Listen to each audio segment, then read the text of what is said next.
The Olympics are quickly approaching, which has many people super excited to watch their favorite athletes compete on a world stage. It's an exciting time globally, but we all know the long history of the games hasn't been squeaky clean. With a lot of pressure to perform well and bring home the gold, there of course has been people who have turned to cheating to ensure their win. From single athletes to full-on teams, from 67 CE all the way up to our modern times, we've got a lot to talk about today. I'm your host today, Olivia Kozolowski, and let's not waste any more time and dive right into the top 10 Olympic athletes that were caught cheating. Starting off this list in our number 10 spot, we have Nero. It would only be right to start off this list quite close to the beginning, so let's go back to the 67 CE Olympic Games. Roman Emperor Nero was known for making bribes, and one of the first is believed to be the bribe that allowed him to compete in the games, which used to only be limited to Greeks. Nero certainly wasn't trying to hide his bribery or cheating, however, as the most blatant example of it was when he competed in the 4-horse chariot race with 10 horses. You think he would have tried to be a little more covert, but I guess not. This isn't even the end of it though, considering it is believed that he fell from the chariot and didn't even finish the event, but somehow was still named as the winner. I truly could not make this stuff up. I'm not sure what's shadier, trying to hide your cheating or bribing your way to victory and not trying to hide it at all. Either way, I'm glad this story survived all these years because it truly is unbelievable. I do feel bad for the other competitors though. In our number 9 spot today, we have Michelle Smith. Michelle Smith is a swimmer who was representing Ireland at the 1996 Summer Olympics in Atlanta. She was the first Irish woman to receive a gold medal, but she didn't stop at just one and instead picked up 3 gold medals for the 400 meter and the 200 meter individual medley, as well as the 400 meter freestyle, and she won a bronze medal for the 200 meter butterfly event. These wins made her the most successful Irish Olympic athlete at the time. 2 years after the Summer Olympics, however, the FINA banned her for 4 years, alleging that she tampered with her urine samples using alcohol. She appealed the decision and her case was actually heard in public, which is definitely uncommon. The FINA submitted evidence from the lab which stated that she had taken a steroid that is a metabolic precursor of testosterone.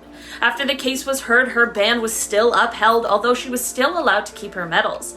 Michelle has never admitted to either taking performance-enhancing drugs or to tampering with her test, and although she retired from swimming after this incident, she has had a very successful career as a barrister. In our number 8 spot today, we have Madeline Dejesus. Madeline is a retired track and field athlete who was once representing Puerto Rico at the 1984 Los Angeles Summer Olympics. Unfortunately, during the long jump event, Madeline suffered a hamstring injury that would have prevented her from participating in the upcoming 4x400 meter relay race.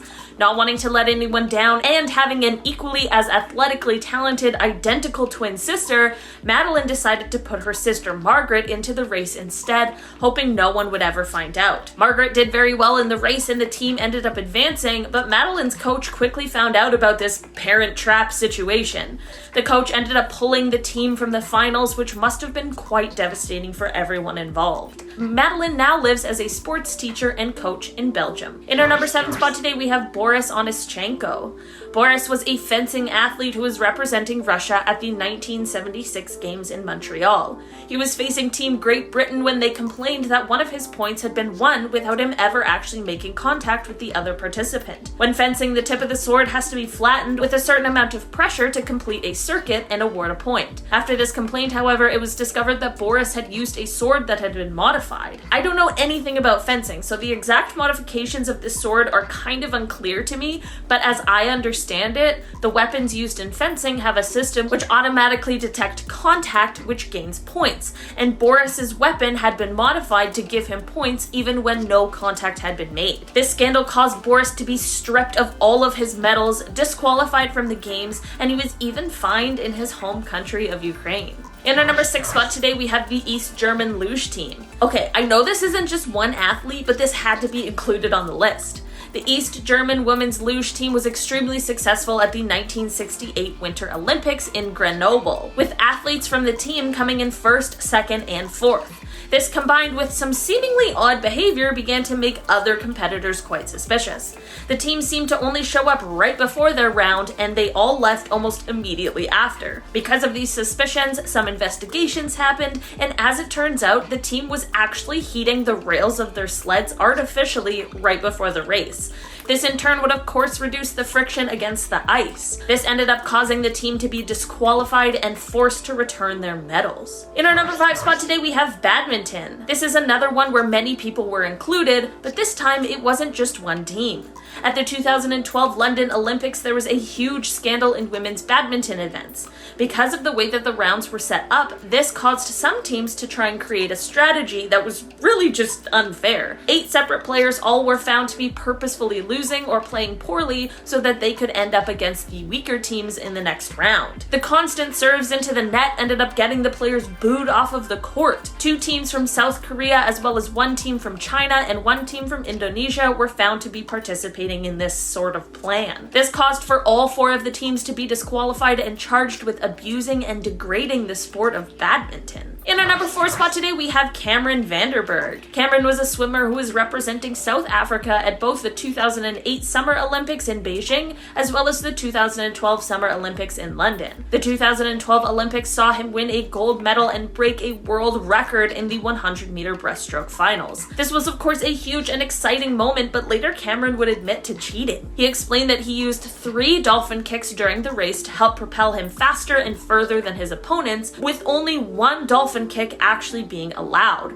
After reviewing footage of the race, it was confirmed that he did use the 3 kicks, but it was also decided that the results would stand and that Cameron could keep his medal. Competitors are now filmed underwater so as to make sure something like this doesn't happen again. While coming clean was definitely the right thing to do, I do wonder why he ended up admitting to this. In our number 3 spot today, we have Marion Jones. Marion Jones was a sprinter who represented the US at the 2000 Summer Olympics in Sydney. She won 3 gold medals and 2 bronze medals, which made her the first woman to receive 5 medals at a single games. Marion had a long history of being accused of steroid use, but in 2003 she became implicated in the Balco scandal. The Balco scandal was a scandal that involved the use of banned performance-enhancing substances which were provided to professional athletes by the Bay Area Laboratory Cooperative in San Francisco. Marion wasn't the only athlete involved in the scandal, as it included over 20 top-level athletes. Marion initially denied all of the claims, but in 2007 she ended up admitting to having taken steroids. This led to her being stripped of her medals, and she actually had to serve prison time for this, as well as another criminal case she was involved in regarding check fraud. In our number 2 spot today, we have Park Si-hoon. Okay, I want to start off by making it clear that Park wasn't the actual instigator of this cheating and instead was seemingly an innocent participant. Park was a boxer representing South Korea at the 1988 Seoul Summer Olympics and ended up defeating America's Roy Jones Jr. in the finals.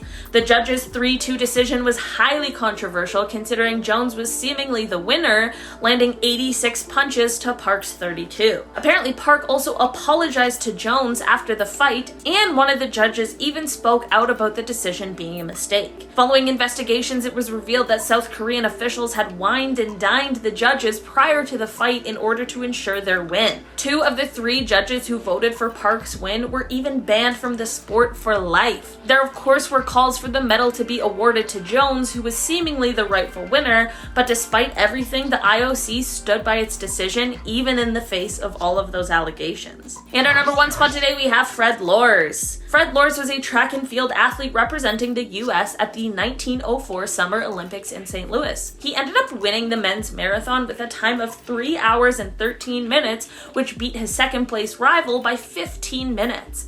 He was already receiving his accolades, had taken a picture with the president's daughter, and was preparing for the medal ceremony when it was realized what had actually happened, and that was that Fred had actually run about half the race.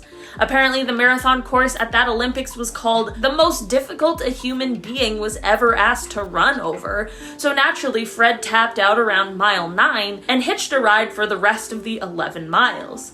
Well, apparently the car ended up breaking down, so Fred just decided he would get out and run the rest on foot, and when he got there, the crowd was cheering him on, so he just went with it. He claimed it was only a practical joke, but regardless, the rightful winner ended up gaining that title and won the gold. Alright guys, that has been our list for today. Thank you so much for checking it out. I've been your host today, Olivia Kozlowski. You can check me out over at Most Amazing Top 10, our sister channel here on InformOverload. I'll see you next time. Bye!